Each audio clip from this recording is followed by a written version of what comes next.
Hello बच्चों, कैसे हो आप सभी। वेलकम आप सभी का एक बार फिर से आपके अपने यूट्यूब चैनल शर्मा सर पे। तो जो रिमेनिंग क्वेश्चन थे 24 फरवरी के जो शिफ्ट 1 थी उसके जो रिमेनिंग क्वेश्चन थे उनके बारे में डिस्कस करेंगे। बिना किसी टाइम को वेस्ट किए हम क्वेश्चन स्टार्ट कर रहे हैं बिल्कुल अच्छी प्रकार से, बिल्कुल ईजी कंसेप्ट से जो आपने अब तक शायद नहीं देखे होंगे। ठीक है, बिल्कुल आसान से कंसेप्ट से, और जितने भी प्रीवियस ईयर आए हैं उनको भी आप इसी मेथड से करोगे, इसी कंसेप्ट से करोगे तो सभी क्लियर हो जाएंगे। फिर भी अगर ना है तो मैंने मेरा व्हाट्सअप नंबर मेंशन कर रखा है, तो वहाँ पे आप लोग अपनी कोई भी क्वेरी है तो वहाँ पर सेंड कर सकते हो। तो देखिए क्वेश्चन नंबर 1 क्या था, हमारे पास सर्किट गिवन था इस टाइप का, ये सर्किट गिवन था यहाँ पे, इस टाइप से अटैच था पूरा सिस्टम, और इंटरनल यहाँ पे गिवन थी, इसको x पॉइंट मानना होता है, इसको y पॉइंट गिवन था। इनकी वोल्टेज थी, इंटरनल रेजिस्टेंस था 6 वोल्ट 2 ओम, और यहाँ पे था हमारे पास कितना 4 वोल्ट 8 ओम, ये गिवन था। तो कैसे सोल्व करेंगे इसको, देखिए सर बिल्कुल इजी से मेथड से इसको वर्चुअल ग्राउंड कंसेप्ट से सोल्व करेंगे। ये 0 है, 0 वोल्ट 0 0 0, यहाँ तक 0 वोल्ट, ये यहाँ तक 0 वोल्ट, 0 सेम। अब करना क्या है, उसके बाद नेक्स्ट स्टेप क्या है, ध्यान से समझना है बस।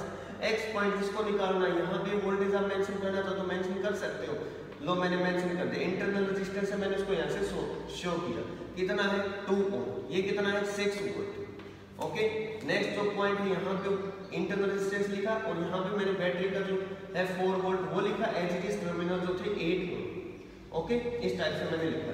तो यहाँ से Vx Vy तो क्या है 0 वोल्ट, तो निकालना क्या था Vx माइनस Vy क्या होगा, तो Vy तो है ही 0 वोल्ट, मतलब यहाँ से जो Vx आएगा वही हमारे पास क्या होगा, आंसर होगा इसका। उसको कैसे सोल्व करेंगे वो देखो। तो यहाँ से Vx निकालना क्या होगा भाई, Vx minus 6 divide by 2 plus Vx minus यहाँ पे जो वोल्टेज है 4 divide by 8 is equal to 0।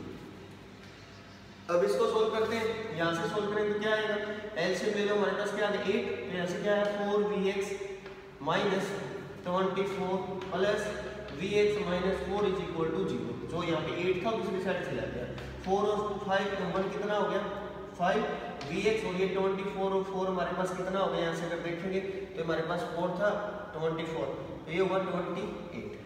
Vx की वैल्यू कितनी है 28 बाई 5, मतलब क्या होगा इसका 5 पे कितने पे जाएगा, 5 5 25 होता है, फिर 3 बचेगा तो फिर किस पे जाएगा 6 पे, तो 5.6 वोल्ट ये वैल्यू आई। 5.6 वोल्ट में 0 वोल्ट माइनस में वोल्ट क्या फर्क पड़ेगा, 5.6 वोल्ट आएगा। तो ये हमारे पास आंसर था इस क्वेश्चन का।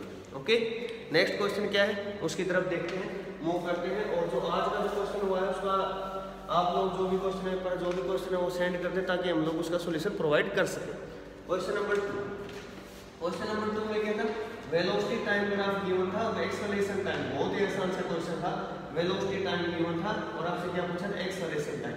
तो ध्यान से देखो, वेलोसिटी जो टाइम के साथ क्या हो रही है, कम हो रही है, ठीक है, कम हो रही है इस प्रकार से जो वेरिएशन। तो यहाँ से क्या होगा, एक्सेलरेशन टाइम ग्राफ की अगर बात करूँ तो एक्सेलरेशन टाइम तो नेगेटिव में जाएगी, ठीक है। इस ग्राफ के लिए एक्सेलरेशन बिल्कुल स्ट्रेट ऐसे, क्योंकि एक्सेलरेशन हमारे पास कांस्टेंट है बट क्या है नेगेटिव, क्योंकि वेलोसिटी धीरे धीरे कम हो रही है। उसके बाद इस टाइम के ऊपर ये जो टाइम दिख रहा है यहाँ इस पॉइंट के ऊपर फिर से चेंज हुआ, वेलोसिटी हमारे पास बढ़ रही है। तो ऐसा ग्राफ इसका जो था ये हमारे पास ग्राफ था एक्सेलरेशन टाइम। वेलोसिटी टाइम का कन्वर्जन एक्सेलरेशन में भी होता है, डिस्प्लेसमेंट टाइम में भी होता है, तो दोनों ही कन्वर्जन मैंने वीडियो में करवा भी रखे हैं, अगर आप लोग चेक करेंगे। तो नेक्स्ट क्या था, क्वेश्चन नंबर 3 की तरफ मूव करते हैं। क्वेश्चन नंबर 3 हमारे पास क्या था, क्वेश्चन नंबर 3 था radius of curvature of equal convex lens. Question लिख रहा हूँ, radius of curvature of equal convex lens, equal convex lens. Convex lens की खास बात क्या होती है, सबसे पहले इसकी जो फोकल लेंथ होती है ना वो क्या होती है, पॉजिटिव होती है। ओके, इक्वल कॉन्वेक्स लेंस, यहाँ पे क्या गिवन था, हमसे पूछा क्या था, फोकल लेंथ हम लोगों को फाइंड आउट करनी थी, उसका रिफ्रैक्टिव इंडेक्स गिवन था 3/2। तो हम किसका यूज करेंगे, लेंस मेकर फॉर्मूले का यूज करेंगे। लेंस मेकर फॉर्मूला होता है क्या है, आप सभी को पता होगा, 1/f is equal to mu minus 1/r1 minus r1 r2 तो क्या होते हैं, रेडियस ऑफ कर्वेचर होते हैं हमारे पास, और जो म्यू होता है ये क्या होता है, refractive index of the medium, जिसका वो ग्लास जो बना होता है with respect to the surrounding, ठीक है ना, with respect to surrounding. Surrounding का मतलब एयर में है, वाटर में है, किस में है, अनदर मीडियम जो सेकंड मीडियम है क्या।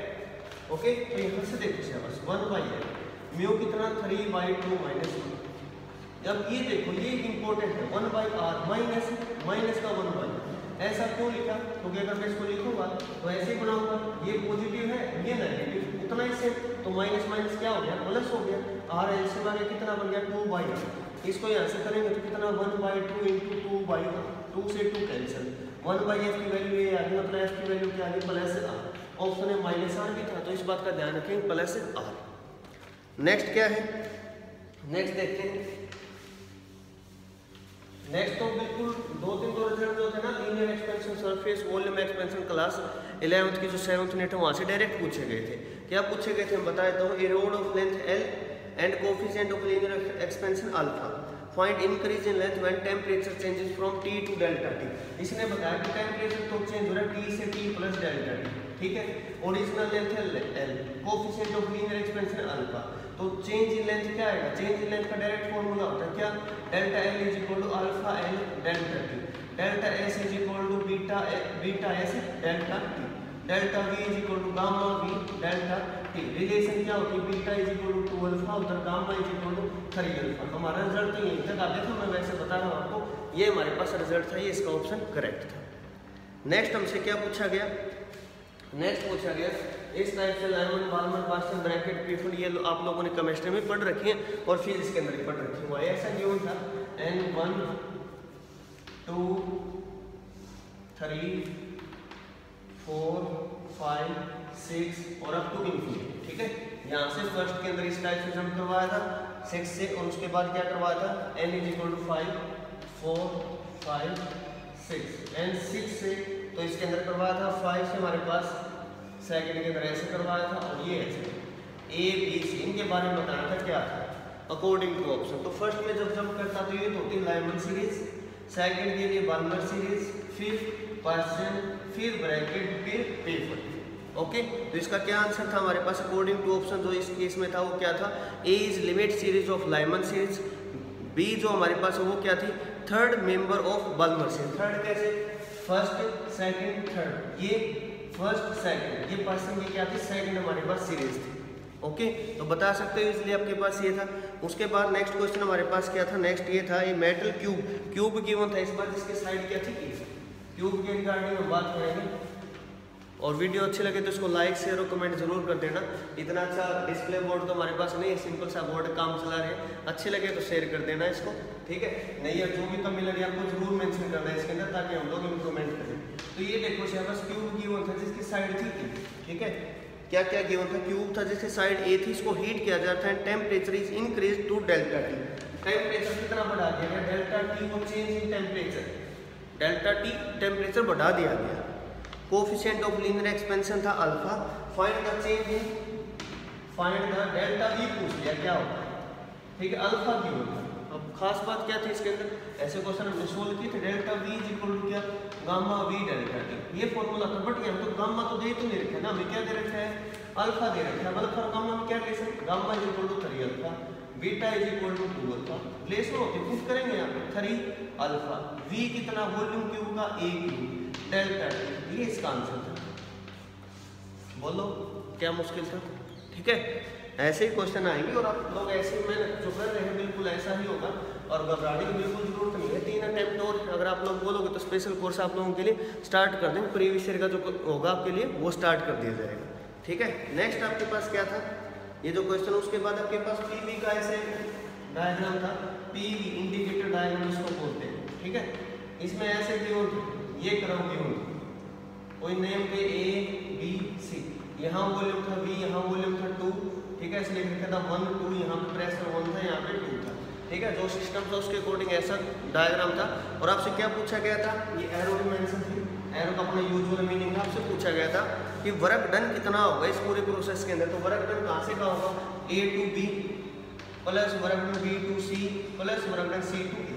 अब C to A तो कोई वर्क डन होगा नहीं, क्यों नहीं होगा, क्योंकि वॉल्यूम क्या है कांस्टेंट, वॉल्यूम कांस्टेंट है तो चेंज इन वॉल्यूम क्या है 0, चेंज इन वॉल्यूम 0 तो वर्क डन 0। तो इस बात के अंदर तो कोई वर्क डन होगा नहीं। अब होगा कहाँ पे, A से B होगा, B से C होगा, B से C डायरेक्ट है, प्रेशर की एक वैल्यू है 1 into change in volume, volume कहाँ से था 1 माइनस 2, तो कितना आया यहाँ से -2, ठीक है। -2 तो यहाँ से आ गया रिजल्ट, कौन सा B से C जो पाथ है उसका। A से B ये मेंशन था कि ये था आइसोथर्मल का केस, ठीक है, आइसोथर्मल। तो वैसे ही पता चला आइसोथर्मल इक्विलिब्रियम हमारे पास। तो आइसोथर्मल में क्या होता है हमारे पास जो वर्क डन आता है उसका फॉर्मूला आता है NRDL/V2/V1, या प्रेशर के फॉर्मेट में लिखें तो क्या लिखते हैं P1/P2, ठीक है। V2/V1 2 है, ये वर्क है, तो ये तो हो गया 2, ठीक है। NRD मतलब P इंटू V, 2 इंटू में V1, तो ये हो गया 2ln2, लोग में इस P को बोलते हैं L, तो आंसर क्या है 2ln2 -2, तो ये था इसका आंसर, कितना वर्क डन होगा, ठीक है। बिल्कुल प्रीवियस ईयर से मैच कर रहे थे सारे क्वेश्चन जो पूछे गए थे।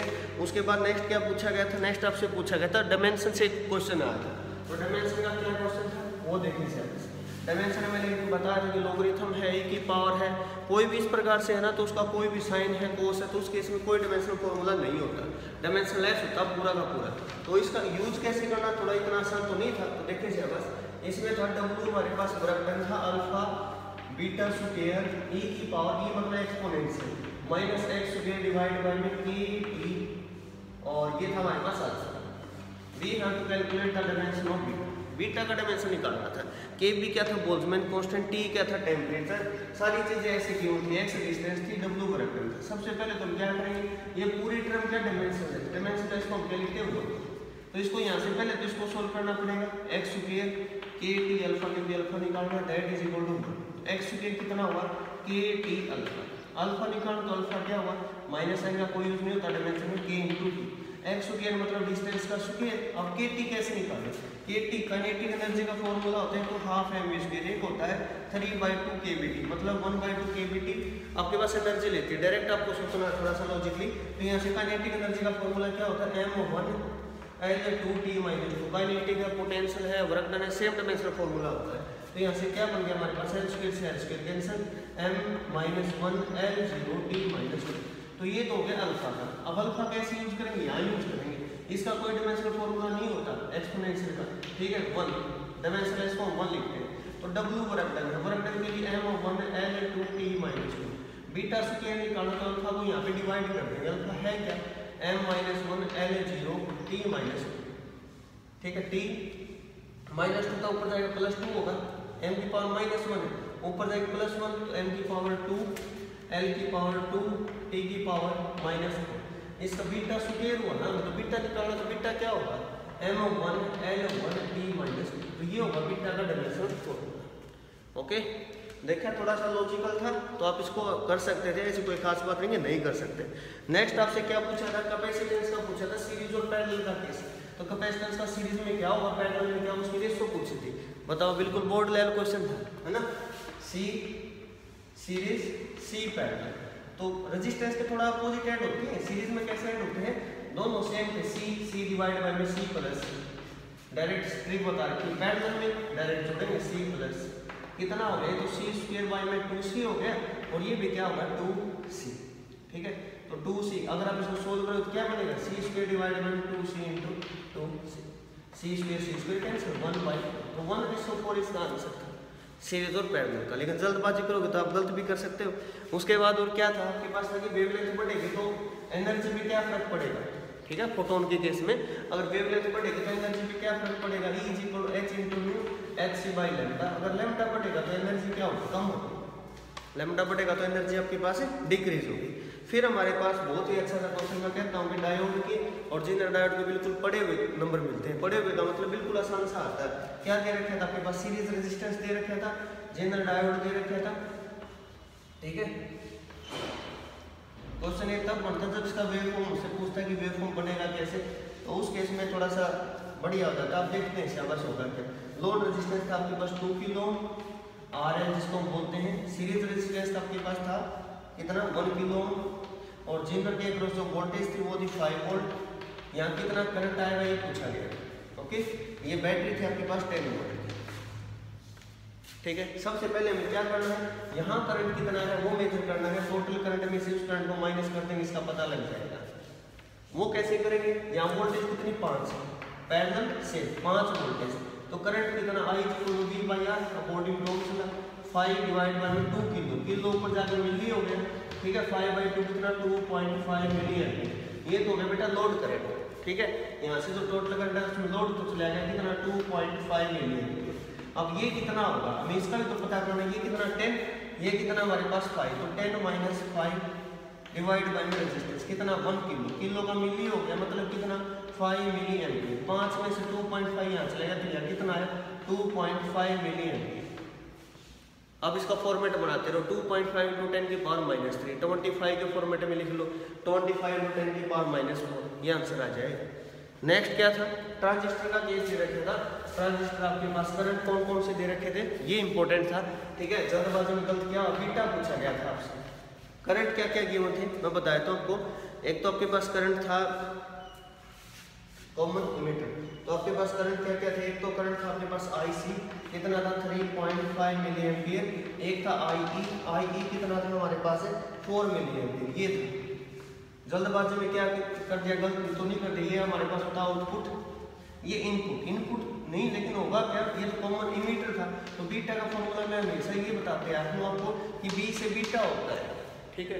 अगर ये आपको ध्यान रहा तो आपने ठीक किया 3.5 milli ampere divide by IB क्या होगा, IE is equal to IB plus IC। IB की वैल्यू क्या होगी IE माइनस IC। IE कितना है 4 में 3.5 जाएगा तो 0.5 मिली एम्पियर से मिली एम्पियर कैंसिल, ये कितना गया 7। तो आपके पास क्या आंसर आया, बीटा की जो वैल्यू आई हमारे पास वो क्या है 7, ठीक है। तो यहाँ से निकालना था। और क्या था आपके पास, इंटेंसिटी दे रखी थी, ठीक है 9 टाइम्स की सेकंड की, और आपके पास आई मैक्सिमम आई मिनिमम पूछा गया था। विड्थ रेशो भी दे सकता है, इंटेंसिटी बोल सकता है। आई 9 टाइम्स की सेकंड की, आपको निकालना क्या था आई मैक्सिमम आई मिनिमम, होगा क्या A प्लस B का स्क्वायर A माइनस B का स्क्वायर। अब A प्लस A B है क्या, कैसे निकालेंगे, I1 I2 का फॉर्मूला होता है क्या A square by B square. तो ये कितना है 9I2 डिवाइड बाई में I2 is equal to A square by में B स्क्वायर। I2 से I2 cancel, 9:1 is equal to A square by B square. A B की रेशो क्या आ गई 3:1, तो 3:1 3 पुट करूंगा तो मैं A की वैल्यू 3 भी पुट कर मैंने, तो क्या है 3B प्लस B पूरे का स्क्वायर। ये कितना आया 3B माइनस B, मतलब कि 3B माइनस B पूरे का स्क्वायर, कितना आ गया 4 का 16B स्क्वायर। ये कितना बना 2 का 4B स्क्वायर, तो B स्क्वायर से B स्क्वायर कैंसिल, क्या आ गया 4:1। तो इस टाइप से बन जाएगा, तो ऐसे आपको निकालना था। और क्या था आपके पास, नेक्स्ट था आपके पास इस टाइप से स्प्रिंग का एक क्वेश्चन गिवन था। स्प्रिंग के केस में आपसे पूछा गया था कि एम्पलीट्यूड क्या होगा, ठीक है। गिवन क्या था पहले मैं एक बार लिख देता हूँ, स्प्रिंग था जिसका स्प्रिंग कांस्टेंट K है, इस टाइप से। ये कोई ब्लॉक था यहाँ पे, ठीक है, ऐसे ब्लॉक रखा हुआ था। इस केस में पूछा गया था आपसे कि जब ये मेन पोजीशन पे आएगा तो उस टाइम पे एक और ब्लॉक इसके ऊपर रख दिया जाता है। जैसे मेन पोजीशन पे आएगा तो इसके ऊपर एक और छोटा सा ब्लॉक रख दिया गया। अब उसका एम्पलीट्यूड क्या होगा, पहले एम्पलीट्यूड A था, ठीक है, पहले एम्पलीट्यूड A पहले था, ठीक है, और पहले मास सिर्फ m था, बाद में मास कितना हुआ m प्लस m, और A डैश क्या होगा ये पूछा गया। पहले तो हम क्या करेंगे, कंजर्वेशन यूज करेंगे, कंजर्वेशन की हेल्प से निकालेंगे कि होगा क्या। पहले तो हमारे पास जो इसकी A into omega, main point में जो वेलोसिटी होगी क्या होगी A into omega. Second case में हमारे पास क्या होगा A डैश ओमेगा डैश। अब ओमेगा डैश कैसे निकालेंगे, by the conservation of momentum. Conservation of momentum कैसे निकलेगा यहाँ पे, तो देखिए सर बस कंजर्वेशन ऑफ मोमेंटम करेंगे m ओमेगा I के फॉर्मेट में लिख लो।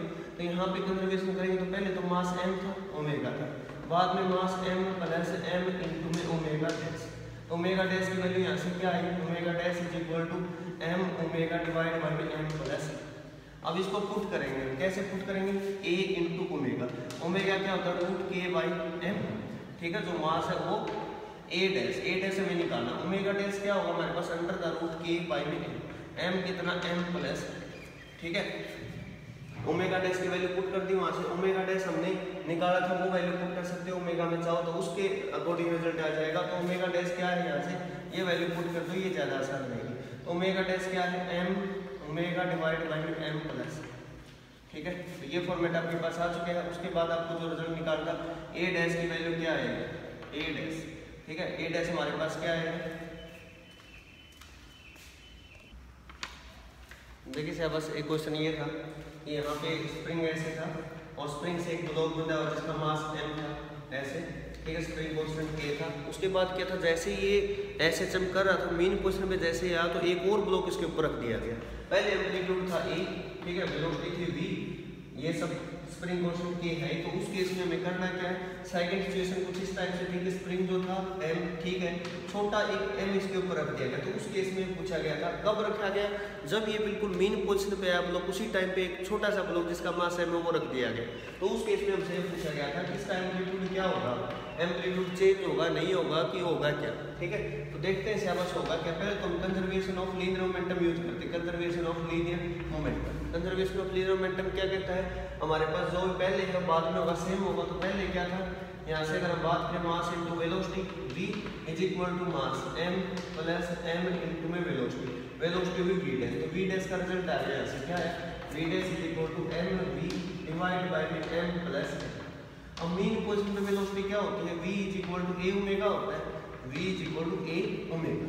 उसी प्रकार से v डैश क्या होगा, a डैश इनटू में ओमेगा डैश, ठीक है, a dash into omega dash. v dash है क्या, जो हमने निकाला है ऐसे क्या, mv divide by m plus v, ठीक है। और यहाँ से इस फॉर्मेट से हमने निकाल लिया, यहाँ से a डैश हमें निकालना है। ओमेगा डैश क्या होगा, ओमेगा तो क्या होगा under the root k by m, और ओमेगा डैश क्या होगा under the root k divide by mass कितना हो गया m प्लस m, ठीक है। तो ये सारे रिजल्ट यहाँ से आ चुके हैं। तो a dash into under the root k by m plus m, इस एक तो इक्वेशन हो गई, ये एक इक्वेशन हुई, डिवाइड इक्वेशन 1/2, तो v से v कट जाएगा, आएगा क्या, यहाँ लिख रहा हूँ m plus m divide by में m, ठीक है, m plus m divide by में। इसके डिवाइड में ये करेंगे तो हमारे पास क्या बनेगा, a बाई में a डैश, a से a कैंसिल होगा और ये ऊपर आएगा under the root m plus m divide by, जोड़ना मतलब को मास अलग अलग है, हमें a डैश निकालना है। a डैश क्या आएगा, क्रॉस मल्टीप्लाई कर दो, ये m उस साइड जाएगा तो अंदर लेके जाएगा तो स्क्वायर होगा,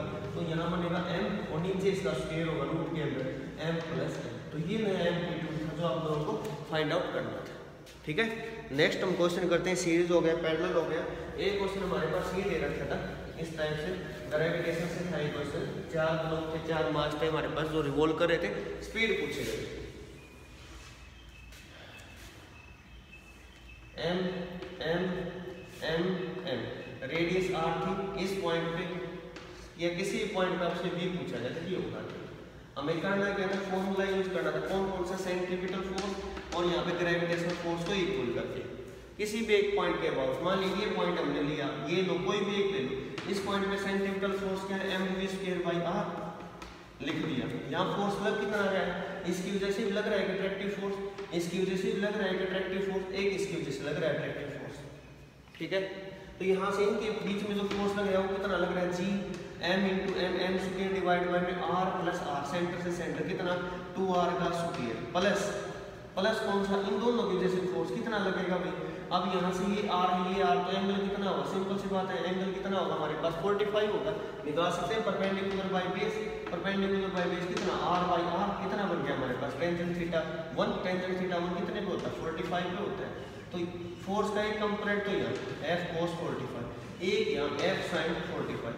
सिमिलर इस केस में अगर बात करें तो 45 f cos 45 f sin 45, तो साइन साइन कंपोनेंट तो कैंसिल होंगे, सेम फोर्स लगेगा, ये r दे कितना होगा अंडर द रूट 2 इनटू में r का स्क्वायर, फार्मूला लगा 2, इसकी वजह से इसकी वजह से यहाँ लिख दो 2f cos 45 mv²/r is equal to g m square divide by 4r square plus 2 into में f कितना है लिखे रहा हूँ, capital G m square divide by में डिस्टेंस का square root 2 into r square, हमारे पास क्या बनेगा सिंपल 2r स्क्वायर इनटू में cos 45 की वैल्यू कितनी होती है 1/√2, तो इससे ये कैंसिल, तो हमारे पास रिजल्ट बनेगा क्या √2, हमने सारी चीजें यहाँ पे ले ली है, जो कॉमन है बाहर निकाल दो, जी m square divide bye r square, ये क्या बन गया 1/4 प्लस 1/√2।